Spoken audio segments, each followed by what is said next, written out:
ఇది ప్రేమో, కోపమో అస్సలు అర్థం కాదు నాకు. అందరికీ నమస్తే. Welcome back to our channel. నేను మీ రేణుక. ఒక 4 రోజుల నుంచి దేవి వాకిలి ఊడ్చి ముగ్గేస్తుంది. నాకేదోలా అనిపిస్తుంది. ఎందుకంటే బయటి పని, ఇంట్లో పని 2 చేసుకోవాలంటే ఇబ్బంది అవుతది కదా. నాకేమో అస్సలు మేలుకు రావట్లేదు. పొద్దున్నే లేదాం అనుకుంటా, అల్లారం కూడా మోగుతది. కానీ అది మోగి మోగి బంద్ చేసినాక నేను మళ్ళీ లేస్తున్నా. ఈ మధ్య కంటిన్యూస్ గా లేట్ గా పడుకోవడం వల్ల ఏంటో తెలియదు కానీ చాలా లేట్ గా లేస్తున్నాను. నాకు నేనే నచ్చలేను. రేపటి నుంచి ఎలాగైనా పొద్దున్నే లేసి దేవికి హెల్ప్ చేయడానికి అయితే ట్రై చేయాలి.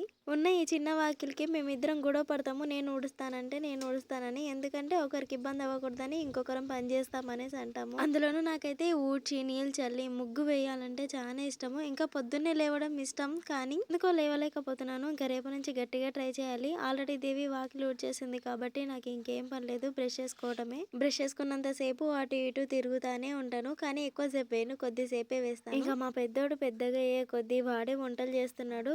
వాడికి వీలైనంత వరకు వాడు పెట్టడానికి చూస్తున్నాడు కానీ మాకు భయమేస్తుంది అనమాట. ఎందుకంటే ఇప్పుడే పిల్లల్ని స్టవ్ దగ్గరికి అయితే రానివ్వద్దు, వాళ్ళకి తెలియదు కదా డేంజర్ అనేసి. కొంచెం ఊహ తెలిసిందంటే ఇంకా అప్పుడు ఏం కాదు. ఇంకా నేను బ్రష్ చేసుకున్న తర్వాత చాయ్ తాగుదామని కిచెన్ లోకి అయితే వచ్చినాను. చెప్పిన కదా నేను ఎప్పుడు హెల్త్ గురించి అస్సలు పట్టించుకోను. ఏది స్టార్ట్ చేసినా కొన్ని రోజులు మాత్రమే చేస్తాను. అదేందో అర్థం కాదు. అదే కరెక్ట్ చేస్తుంటే నాకు ఇన్ని తిప్పలు ఉండేదే కాదు. ఆ మధ్య ఒకసారి మెంతులు నీళ్ళు అయితే నానబెట్టుకొని కంటిన్యూస్ గా ఒక 3 months ట్రై చేసిన, మంచి రిజల్ట్ ఉండే.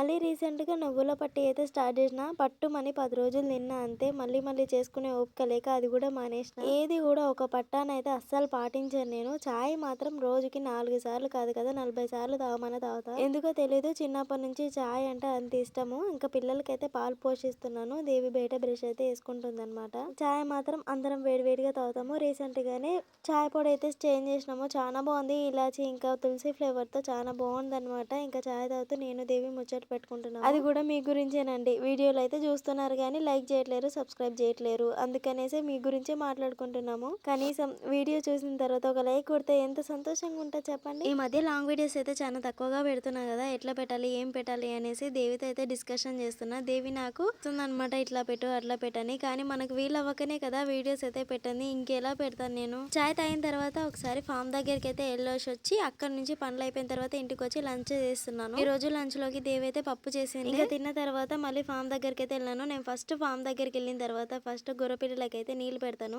అవి పాపం నా కోసం ఎదురు చూస్తాయి. మా నాన్న అయితే వాటి దగ్గరికి అయితే వెళ్ళాడు. నేనే కట్టేసి నేనే వాటర్ అయితే ఇస్తాను. వైట్ దానికి తాపిస్తాను, బ్లాక్ దేమో చూస్తుంది అనమాట. ఇంకెప్పుడు తాపిస్తావు నాకు అని. అదేంటో కానీ వీటితో నీళ్లు తాపించినప్పుడు అవి దగ్గరకు వచ్చి ఏదో చెప్పాలని ట్రై చేస్తాయి కానీ నాకేం అర్థం కాదు. ఒక నెల ముందు నుంచి కూడా చాలా ఇబ్బంది పడ్డాయి. ఇవైతే గడ్డి లేక చాలా ఇబ్బంది పడ్డాయి. రీసెంట్ గా మళ్ళీ వాటర్ వేసినాము.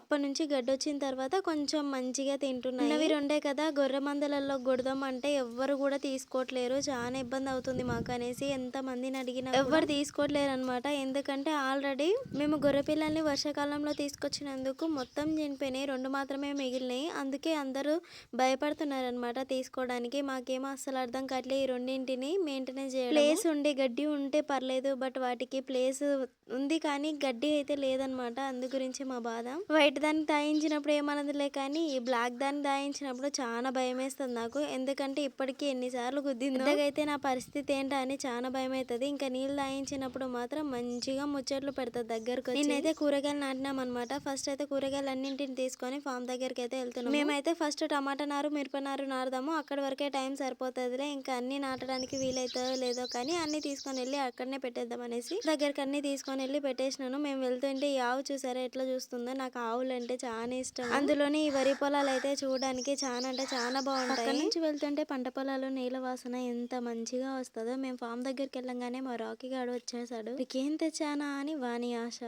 నేనేం పెట్టట్లేనని అర్థమైపోయి ఇంకా దేవి దగ్గరికి అయితే వెళ్తున్నాడు అనమాట. ఇంక ఈ రోజు మేము వేసే కూరగాయలన్నీ ఇంటిని పరిచి మరి చూసుకుంటున్నాం. ఫస్ట్ ఆఫ్ ఆల్ డిసైడ్ అవుతున్నాం అనమాట. టైం చాలా తక్కువగా ఉంది కదా, ఈ తక్కువ టైంలో ఫస్ట్ ఏమేమి కూరగాయలు వేద్దాం అనేసి ఆలోచిస్తున్నాం. తొందరగా ఖరాబ్ అయ్యేది ఏమైనా ఉంది అంటే అది టమాటా నారు ఇంకా మిరప నారు. ఫస్ట్ అవి నాటేసినామంటే ఆ తర్వాత ఇత్తనాలు రేపు వేసినా సరిపోతుంది అనేసి అనుకున్నాం. దాంతో పాటు ఈ రోజు పాలకూర అయితే కంపల్సరీ వేయాలనేసి అనుకున్నాము. అందుకే పాలకూర విత్తనాలు అయితే పక్కన పెడుతున్నాము. మేమేం కూరగాయలు తీసుకొచ్చినామంటే బీరకాయ, కాకరకాయ, చిక్కుడు చిక్కుడుకాయ, ఆనంకాయ, ఇంకా పాలకూర, ఇంట్లో ఉన్న మెంతులు తీసుకున్నాము. మెంతం కూర కోసము టమాటా నారు, మిరపనారు, ఇంటి కూర కోసము పక్కింటి వాళ్ళని అడిగితే అయితే పెట్టేసినారనమాట. ఆనంకాయలది మాత్రం హైబ్రిడ్ తీసుకున్నాము, తొందరగా వస్తాయి. నాకున్న కొద్దిపాటి ఎక్స్పీరియన్స్ తోటి చెప్తున్నాను. అన్ని కూరగాయల కంటే బెటర్ ఆప్షన్ ఏదైనా ఉంది అంటే అది ఆనంకాయనే. వాటికి ఎలాంటి మందులు కొట్టకపోయినా కూడా మంచిగా పండుతాయి. మేము వేసిన కొన్ని రోజుల్లోనూ ఒక 2-3 thousand అయితే సంపాదించినాము ఆనంకాయల నుంచి. కానీ వచ్చినప్పుడల్లా 200-300 రావడం వల్ల అవి ఎట్లా వచ్చినాయో అట్లే ఖర్చు అయిపోయినాయి తప్ప చేతిలో మాత్రం అస్సలు కనిపించలేదు. ఈ రోజు ఎట్లాగో కూరగాయలు అయితే నాటుదాం అనుకున్నాం కాబట్టి నారు నాటాలంటే నేల పచ్చిగా ఉందంటే తొందరగా ఏనుకుంటది అనేసి నాన్న నేల మొత్తం తడిపేసిండు అనమాట. అందులో నడుస్తుంటే కరియేటలో నడుస్తున్న ఫీలింగ్ వచ్చింది మాకు. ఒకవైపు రాళ్ళు కోసుకపోతుంటే కాళ్ళేమో దిగబడిపోతున్నాయి. ఏదేమైనా కూరగాయలు నాటాలంటే తప్పదు కదా, కష్టమైనా భరించాలి. కానీ మీరు ఏ ప్రాసెస్ లో నాటుతారో ఖచ్చితంగా కామెంట్ చేయండి. మేము ఇప్పుడు వరకు ఎప్పుడు నాటినా కూడా ఇలా తడి నేల చేసి ఆ బురదలోనే నాటేస్తాము. నారైతే తొందరగా ఎనుకుంటది చనిపోకుండా అనేసి. ఇంకా నేను దేవి ఇద్దరం కలిసి నాటుతున్నాము. నాటేటప్పుడు లైన్ కరెక్ట్ గా రావాలనేసి కట్టెలకి తాడు కట్టి మరి నాటుతున్నాము. ఈ రోజు సక్సెస్ఫుల్ గా టమాటా నారు, మెంతం నారు, పాలకూర, పొంటి కూర, మెంతం కూర,